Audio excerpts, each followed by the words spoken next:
Assalamualaikum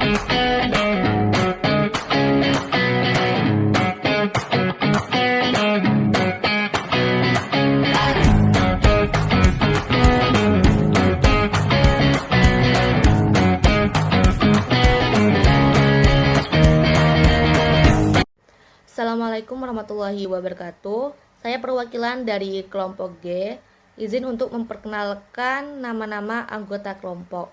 Dengan saya sendiri, Eka Widianti, dengan nomor NPM 24013010085. Lalu ada Davina Zahra dengan NPM 24013010180. Eliza Dwi Renata 24013010192 dan Jovita Indah 24013010391. Perkenalkan, nama saya Davina Zahra dengan NPM 24013010180. A. The company decided that for the sake of conciseness, only net income should be reported on the income statement. Details as to revenues, cost of goods sold, and expenses were omitted. Dari soal tersebut yang bisa kita lihat adalah kesalahan dari penulisan laporan yang tidak lengkap. Dan sebagai seorang auditor, yang harus dilakukan adalah meminta kembali laporan untuk ditulis secara lebih rinci, yang mencakup pendapatan, harga pokok penjualan, laba kotor, beban operasional, laba operasi, beban bunga, laba sebelum pajak, pajak penghasilan, dan laba bersih. B. Equipment purchase of €170,000 were partly financed during the year through the issuance of a €110,000 note payable. The company offset the equipment against the notes payable and reported planned asset as at €60,000. Dari soal ini, peralatan harus dicatat sebagai aset tetap sebesar €170,000 dan hasil bayar dicatat sebagai kewajiban sebesar €110.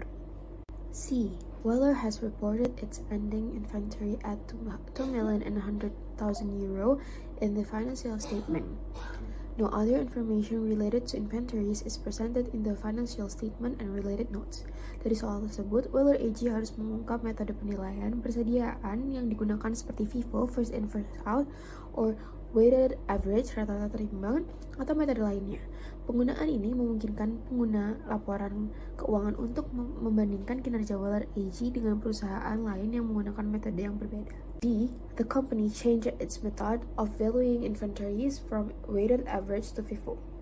No mention of this change was made in the financial statement. Dari soal ini, Weller AG harus mengungkap sifat perubahan, justifikasi perubahan, dan dampak kuantitatif perubahan pada laporan keuangan. Jika perubahan mempengaruhi pajak, perusahaan harus mendapatkan persetujuan dari otoritas pajak.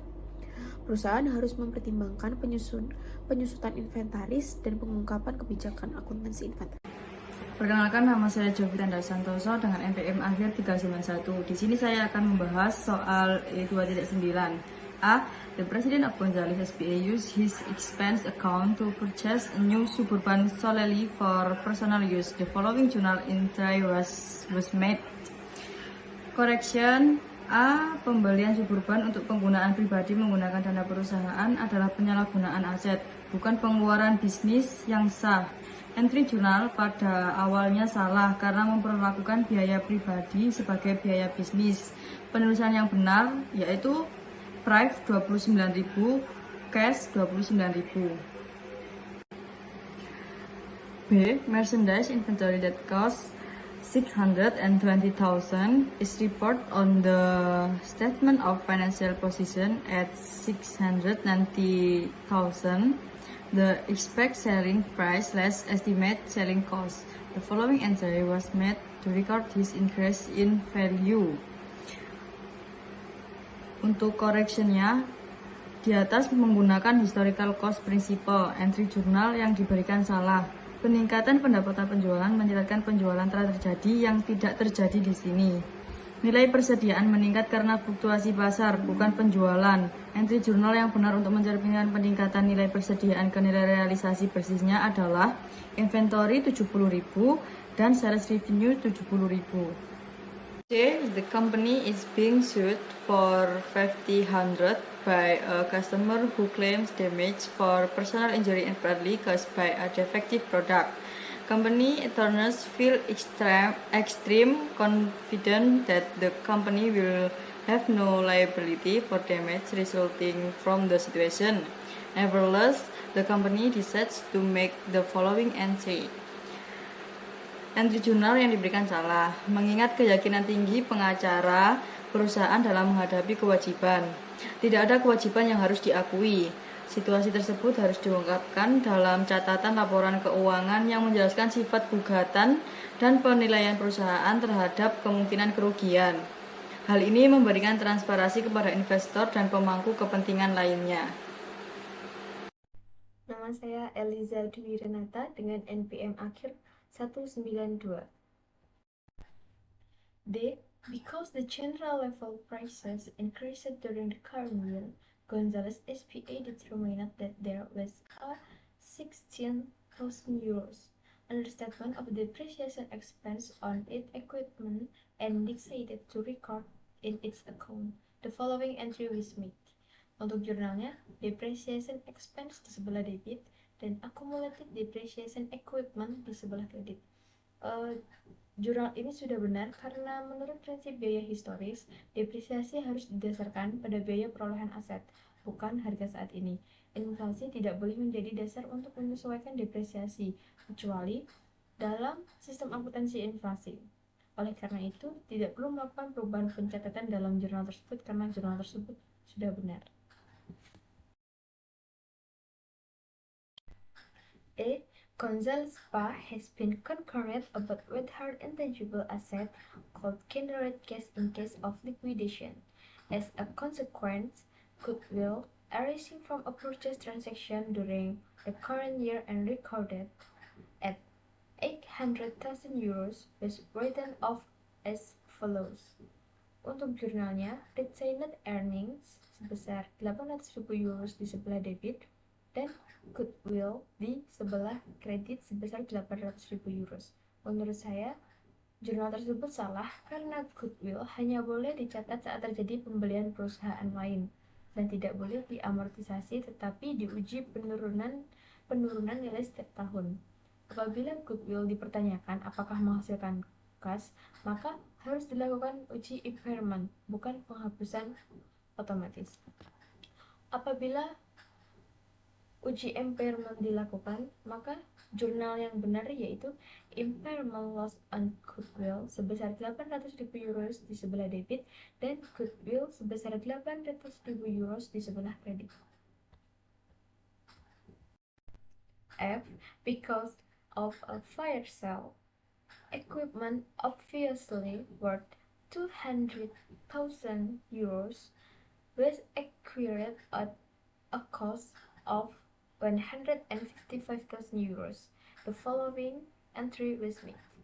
Untuk jurnalnya, equipment sebesar 200.000 euro di sebelah debit, cash sebesar 155.000 euro di sebelah kredit, dan sales revenue sebesar 45.000 euros di sebelah kredit.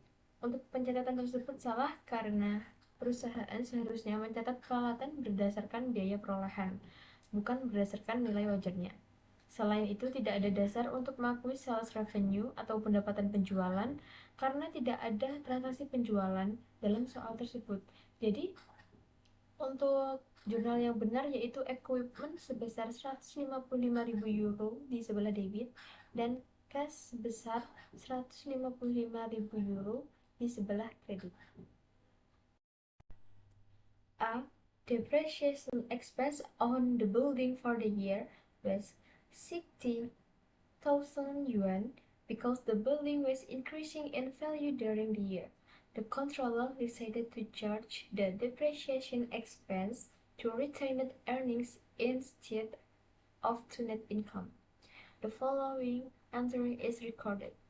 Jurnalnya, retained earnings sebesar 60.000 yuan di sebelah debit dan accumulated depreciation building sebesar 60.000 yuan di sebelah kredit.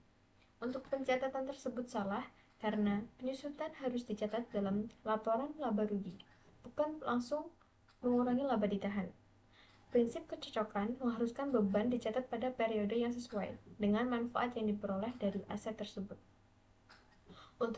Untuk pencatatan yang benar, yaitu depreciation expense sebesar 60.000 yuan di sebelah debit dan accumulated depreciation building sebesar 60.000 yuan di sebelah kredit.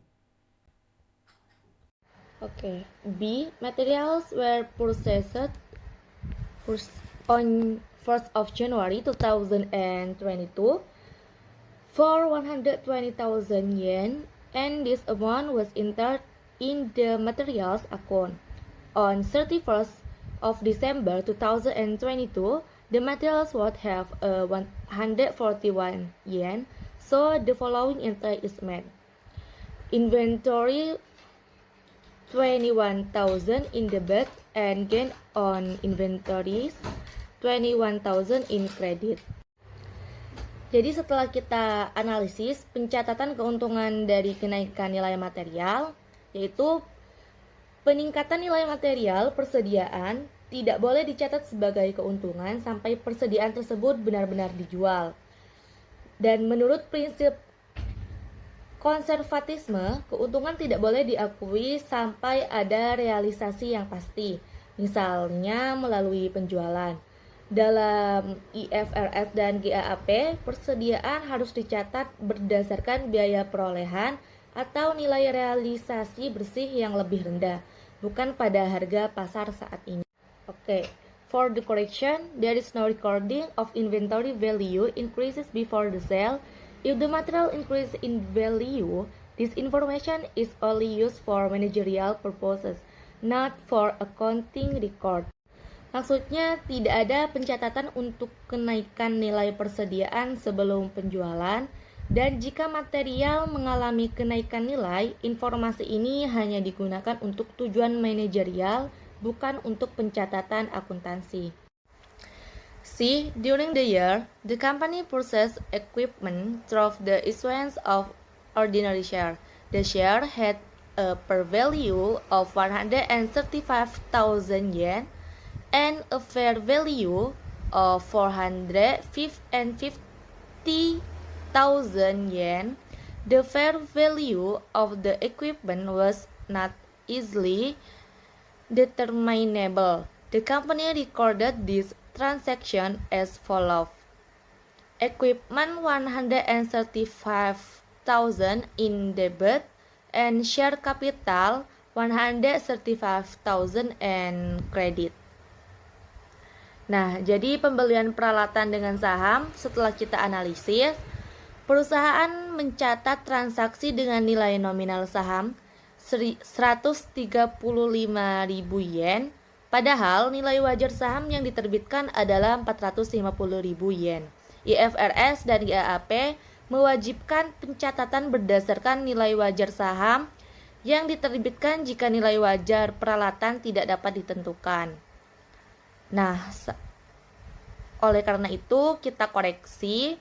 Jadi peralatan harus dicatat berdasarkan nilai wajar saham yang dikeluarkan dengan transaksi yang sudah kita jurnalkan, yaitu peralatan dicatat di sebelah debit sebesar 450.000 karena merupakan aset yang bertambah. Lalu modal saham dicatat di sebelah kredit dengan nilai 135.000 karena dengan nilai nominal saham yang diterbitkan. Lalu tambahan modal di setor dicatat di sebelah kredit dengan nilai 315.000 untuk mencatat selisih antara nilai wajar saham yang diterbitkan dan nilai nominalnya. D. During the year, the company sold certain equipment for 285,000 yen, recognizing a gain of 69,000 yen because the controller believed that new equipment will be needed in the near future.